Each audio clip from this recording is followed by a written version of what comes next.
todos sabem, nosso estado de São Paulo tem vivido nesses últimos meses um período de uma seca jamais vista em toda a história do estado. E essa semana ainda caiu uma forte chuva, que alagou inclusive algumas vias de São Paulo. Isso é bom, mas nós sabemos que o período de seca, ele traz muitos prejuízos. Traz prejuízos para a lavoura, pode trazer prejuízo para a energia elétrica que é produzida também pelas águas, pode trazer uma série de prejuízos. Traz também um prejuízo para as pessoas que ficam sem a água, que é tão importante e essencial para as nossas vidas. Aqui nós, graças a Deus, nós temos as cachoeiras, os rios, não dependemos de reservatório de águas, mas dependemos das chuvas, para que essas fontes estejam sempre irrigadas. E essa história de seca não é nova, já é antiga. Desde os tempos antigos, Israel passou por esse problema. Aqui nós vemos esse texto, que na época do profeta Elias, houve uma seca de 3 anos, mais de 3 anos sobre a terra. E esta seca tinha uma razão, tinha um motivo. O povo havia se distanciado de Deus, o povo havia se afastado do Senhor, o povo estava cultuando outros deuses como Balins, Baal e Azera. Eles acreditavam que esses deuses é que mandavam as chuvas, e eles achavam que para que esses deuses mandassem chuva sobre a terra, eles precisariam excitar esses deuses, eles precisariam agradar esses deuses, eles precisariam fazer toda sorte de imoralidades para que esses deuses se agradassem e enviassem a chuva sobre a terra. Eles achavam que Baal era um deus, que Azera era a esposa desse deus Baal. Eles tinham seus templos erigidos a Baal, e no meio desses templos eles tinham as chamadas prostitutas cultuais e os prostitutos cultuais. Eles promoviam orgias dentro do templo e eles diziam assim: olha, vamos promover toda sorte de orgias entre nós, porque quanto mais nós fizermos orgias, vamos excitar os deuses ficarão excitados e mandarão chuva sobre a terra. Só que a chuva não vinha, o povo estava se prostituindo atrás dos deuses, o povo estava praticando imoralidades em nome dos deuses, o povo estava se distanciando do verdadeiro Deus, e as chuvas não vinham. Já se passavam 3 anos, e Elias, o profeta, continuava profetizando: olha, a chuva não cai sobre a terra, porque vocês se afastaram do verdadeiro Deus, vocês se esqueceram do verdadeiro Deus, vocês estão dando culto a Baal, aos Balins, a Azerá, e Deus, o verdadeiro Deus, não está gostando disso. E Elias fazia questão de enfatizar que o problema todo estava aí. Mas, uma certa vez, Acabe ordenou que Elias deveria ser morto, porque Elias não profetizava o que Acabe gostaria de ouvir. E foi proposto um desafio entre os profetas de Baal e o profeta Elias. Esse desafio que nós acabamos de ler foi vencido pelo profeta Elias, que mostrou que realmente Deus é Deus, que não existe outro igual, e que só ao único e verdadeiro Deus nós devemos prestar honra, adoração, louvor e glória. Finalizando a história, Elias disse: olha, agora que vocês viram que o nosso Deus é o único e verdadeiro Deus, virá chuva sobre a terra. Pode dizer a Acabe se preparar, que a chuva vem, depois de 3 anos. E ele orou, colocou a cabeça no meio dos joelhos, orou a Deus para que enviasse a chuva. E o seu moço, que estava olhando na linha do horizonte, viu quando se aproximava uma pequena nuvem, que não passava do tamanho da mão de um homem, vinha distante, e aquela nuvem foi aumentando, até que veio a chuva sobre a terra. Amém, queridos? Por que eu dei toda essa introdução?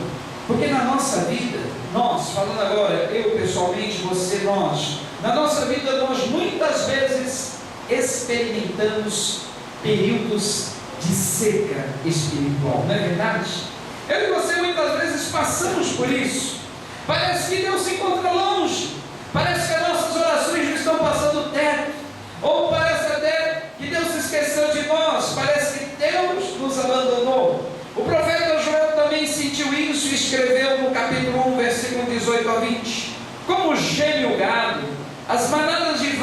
estão confusas, porque não tem pasto.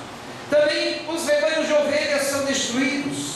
A ti, Senhor, clamo, porque o fogo consumiu os pastos do deserto, a chama abrasou as árvores do campo, também todos os animais do campo bramam a ti, porque os rios se secaram e o fogo consumiu os pastos do deserto. Não está passando aí? Hã? O computador? Eita, computador aqui. Eu fiz com tanto carinho, fiquei hoje o dia todo praticamente colocando todos os versículos, mas é assim, não tem problema.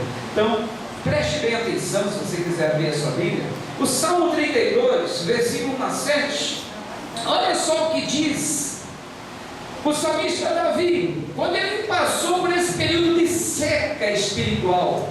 O salmista Davi, ele diz: como é feliz aquele que tem as suas transgressões perdoadas e os seus pecados apagados. Como é feliz aquele a quem o Senhor não atribui culpa e em quem não há hipocrisia. Enquanto escondi os meus pecados, o meu corpo definhava de tanto gemer, pois de dia e de noite a tua mão pesava sobre mim, minha força foi se esgotando como em tempo de seca.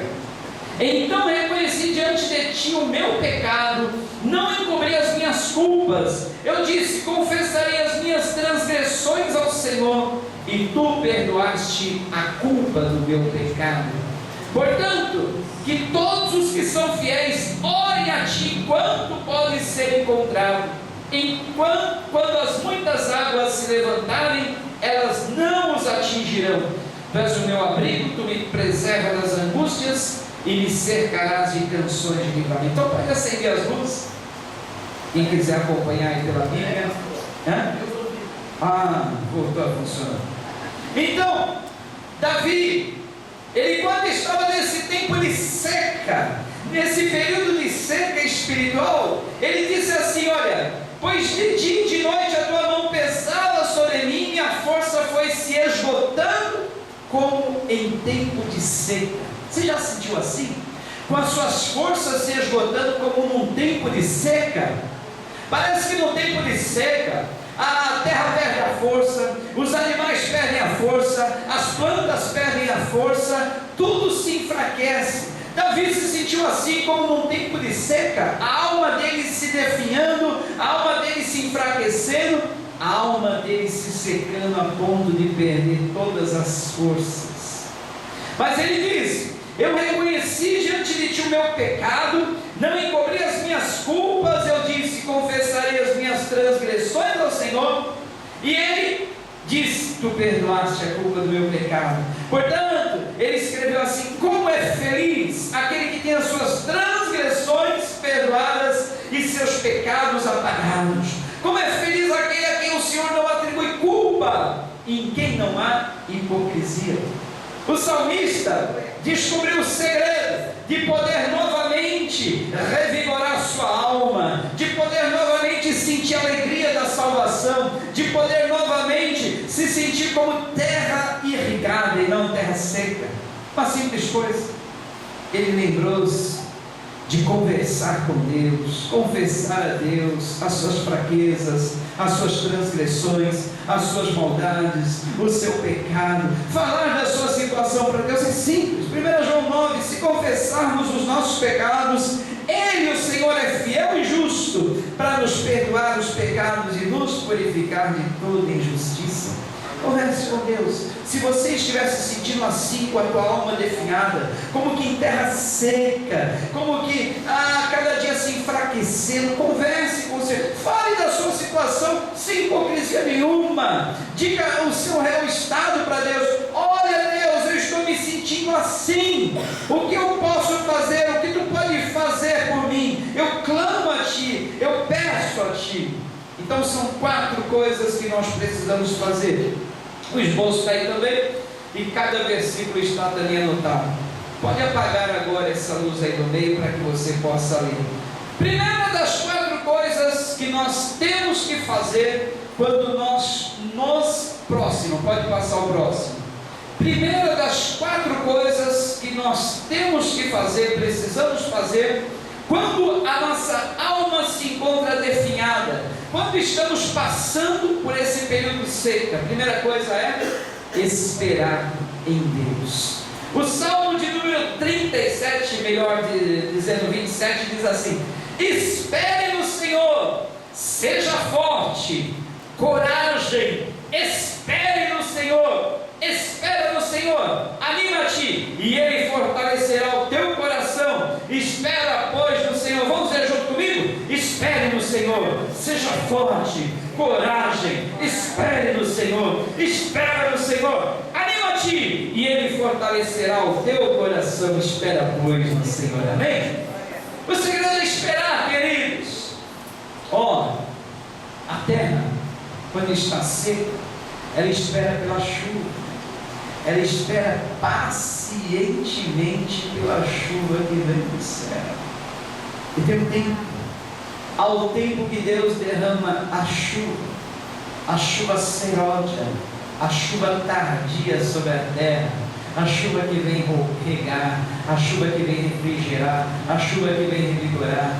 Espera no Senhor, amado, espera no Senhor, amado. Deus está preparando a chuva sobre a sua vida. Espera no Senhor, a chuva virá, você sentirá novamente a tua alma regada, você sentirá a sua alma novamente revigorada, você sentirá novamente a força do Senhor sobre a tua vida. Espere no Senhor, seja forte, coragem, espere no Senhor, espera no Senhor, anima-te, e Ele fortalecerá o teu coração. Espera, pois, no Senhor. Lamentações 3, 22 a 26 diz assim: olha, graças ao grande amor do Senhor é que não somos consumidos, pois as suas misericórdias são inesgotáveis. Que coisa linda! Renovam-se cada manhã. Grande é a tua fidelidade. Digo a mim mesmo: a minha porção é o Senhor, portanto nele porei a minha esperança. O Senhor é bom para com aqueles cuja esperança está nele, para com aqueles que o buscam.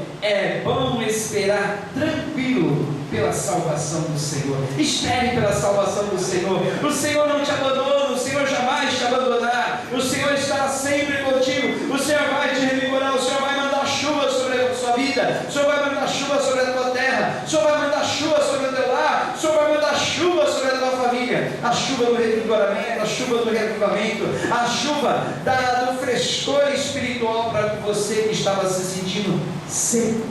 Deus, Ele vai regar a nossa terra. Amém?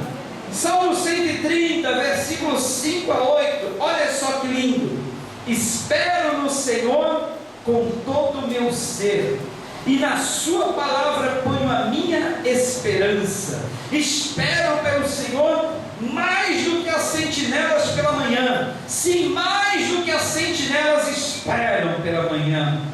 Põe a sua esperança no Senhor, ó Israel, pois no Senhor há amor leal e plena redenção. Olha que lindo! Ele próprio redimirá Israel de todas as suas culpas. Olha só que lindo! Espera no Senhor, ó Israel, pois no Senhor há amor leal e plena redenção. Você que até hoje não encontrou um amor leal na vida, você que até hoje nunca foi correspondido no namoro, olha, no Senhor há amor leal, plena redenção. O salmista Davi, quando ele estava nesse período de seca, ele disse que ansiava, que esperava pelo Senhor, mais do que os guardas esperam pelo romper da aurora. Sabe aqueles guardas que ficam de sentinela a noite toda? Eles ficam vigiando, guardando durante a noite. A coisa que eles mais desejam é ver o sol começar a raiar no horizonte, ver aquela aurora se levantando. E o salmista sentia assim: olha, mais do que aqueles guardas, sentinelas esperam pelo romper da manhã, eu espero por Ti na minha vida, Senhor. Eu espero na Tua salvação, eu espero na Tua justiça, eu espero pela Tua renovação, eu espero pelo Teu reavivamento sobre mim. Espera, pois, no Senhor, ó Israel, espera no Senhor, anima-te e Ele fortalecerá o teu coração. Espera, pois, no Senhor, amém? Então a primeira coisa que nós devemos fazer é esperar. Ó, enquanto você espera no Senhor, saiba que Ele tem os ribeiros de Querite preparados para a tua vida. Sabe o que é o ribeiro de Querite? Enquanto Israel estava naquela seca de 3 anos, o profeta Elias foi sustentado pelo Senhor com água da melhor qualidade e com pão e carne que os corvos traziam para ele. Águas do ribeiro de Querite e pão e carne, que bela refeição. E Deus guardou o profeta Elias durante todo aquele tempo. Sabe o que isso quer dizer para a minha vida, para a sua vida? Durante os períodos de seca que nós experimentamos, o Senhor faz questão de nos manter, o Senhor faz questão de nos preservar, Ele faz questão de nos sustentar, Ele faz questão de nos guardar, para que nós não venhamos morrer, para que nós não venhamos definhar totalmente. Espera, pois, no Senhor, anima-te e fortalecerá o seu coração. Segunda coisa que nós devemos fazer: buscar ao Senhor.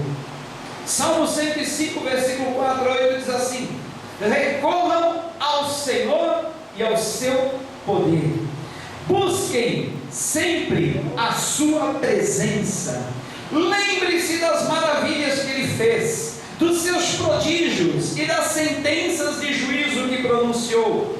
Ó descendentes de Abraão seu servo, ó filhos de Jacó seus escolhidos, Ele é o Senhor, o nosso Deus, seus decretos são para toda a terra. Ele se lembra para sempre da sua aliança por 1000 gerações, da palavra que ordenou. Ó, se você fez uma aliança com Deus, se você fez uma aliança com o Senhor um dia, Ele se lembra dessa aliança, ó, por 1000 gerações. Seus filhos serão abençoados depois de ti, seus netos serão abençoados depois de ti, seus bisnetos serão abençoados, porque Deus se lembra da sua aliança para 1000 gerações, amém? Deus é fiel até 1000 gerações para aqueles que amam e guardam os seus mandamentos. Se você ama Deus, guarda os mandamentos do Senhor, você não só será abençoado, mas toda a sua descendência será abençoada, amém? Porque Ele ama os seus, ama aqueles que Ele tem uma aliança, Ele se lembra dessa aliança, Ele guarda para sempre essa aliança, amém? Toda vez, quando chove, faz sol, e aparece o arco luminoso sobre as nuvens, eu lembro que Deus tem uma aliança comigo. Eu lembro que o Senhor, um dia, Ele falou, Ele falou assim: olha, jamais vou te deixar, jamais vou esquecer de você, eu jamais vou te abandonar, porque a aliança que eu fiz com você não é uma aliança de homens, mas é uma aliança do próprio Deus com o seu povo, é uma aliança do próprio Deus com os seus, amém? Deus tem uma aliança com você, Deus tem uma aliança contigo, Ele tem uma aliança. Ele não se esquece dessa aliança para sempre, amém? Você amado, amada, querido, querida de Deus. Isaías capítulo 55, versículo 6 diz assim: busquem o Senhor enquanto se pode achá-lo, clame por Ele enquanto Ele está perto. O Senhor está perto de você, o Senhor não se esqueceu de você. Busque a Ele, clame por Ele, peça por Ele, espere nele, espera pois no Senhor, anima-te e fortalecerá o teu coração. Terceira coisa que nós devemos fazer quando nós passamos por esses períodos de seca: creia, nós não andamos por vista. Segunda carta aos Coríntios 5, 7 diz: porque vivemos por fé e não pelo que vemos. Vivemos por fé e não pelo que vemos. Diga junto comigo que isso é muito importante. Vivemos por fé e não pelo que vemos. Vivemos por fé e não pelo que vemos. Ora, a fé é a certeza daquilo que esperamos e a prova das coisas que nós vemos. Certo? A fé é a certeza daquilo que esperamos e a prova das coisas que não vemos, pois foi por meio dela que os antigos receberam um bom testemunho. Pela fé entendemos que o universo foi formado pela palavra de Deus, de modo que o que se vê não foi feito do que é visível. Olha a palavra que me veio agora.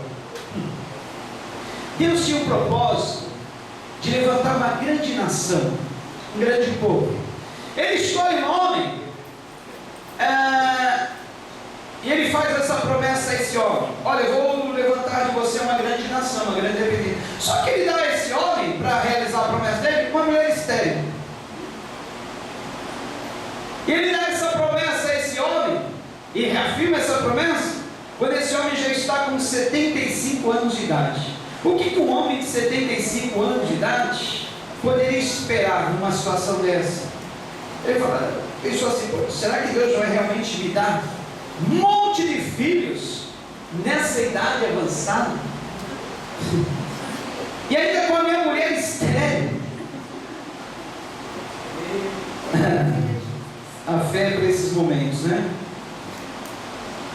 E não tinha Viagra ainda naquele tempo, hein?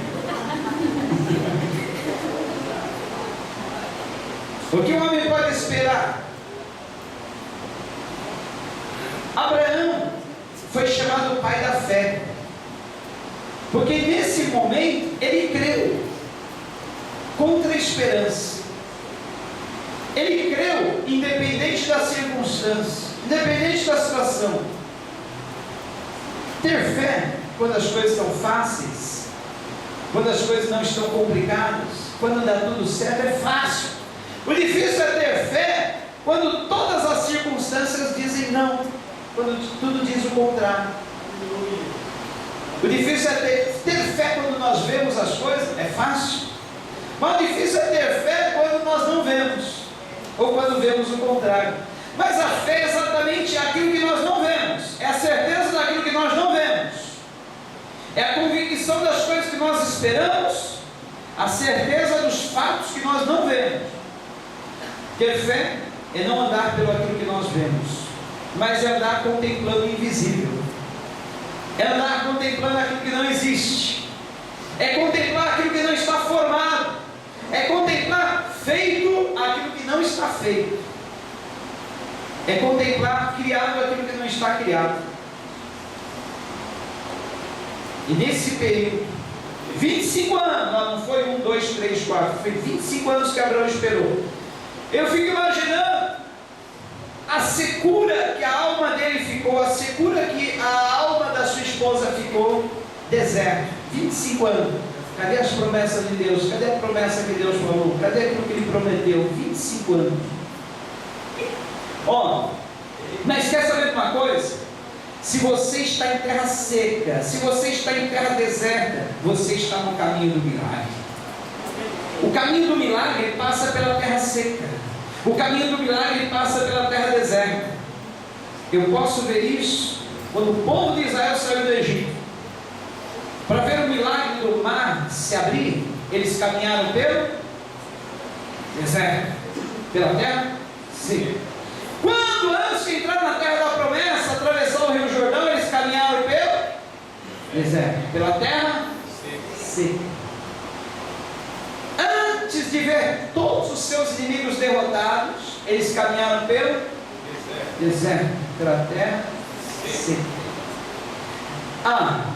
Tem mais. Antes de Elias contemplar os milagres do Senhor, ele esteve no deserto, na terra seca. Davi, antes de ser rei, reinar sobre Israel, estar no palácio, ele caminhou no deserto, se escondeu nas cavernas, no meio das terras secas. Você lembra de mais alguém? Jesus, antes de iniciar o seu ministério vitorioso, ele esteve 40 dias no deserto, na terra seca. O deserto é caminho dele? O deserto é caminho de milagres. Todo milagre passa pela terra seca.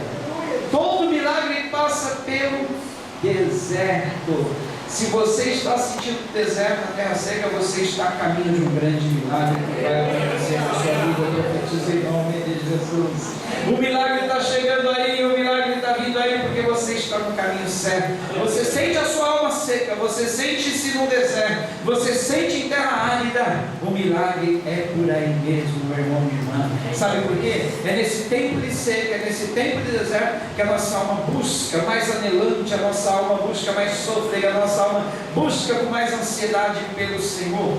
Uma certa vez, C.S. Lewis, um grande escritor, Ele escreveu numa ficção a conversa de dois demônios, o mais experiente, que era o morcegão, e o menos experiente, o mais novinho.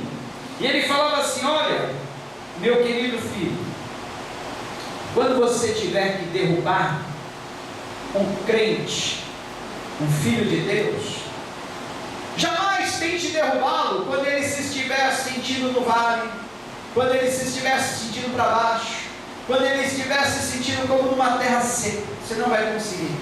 Agora, quando ele estiver se sentindo por cima, quando ele se estiver se sentindo com a bola toda, quando ele se estiver sentindo no cume da montanha, quando ele estiver para cima, aí é o momento de derrubar. Mas enquanto ele estiver se sentindo lá embaixo, quando ele estiver se sentindo enfraquecido, quando ele estiver se sentindo seco, quando ele estiver se sentindo para baixo, não tente, que você não vai alcançar o que você almeja. Isso é verdade. Essa verdade está confirmada na vida do apóstolo Paulo. Ele diz assim: olha, quando eu estou fraco, o poder de Deus se aperfeiçoa na minha vida. É quando eu estou me sentindo fraco que eu estou forte, porque aí o poder de Deus se aperfeiçoa na minha vida. Quando minhas forças se acabam, as forças do Senhor vêm sobre a minha vida.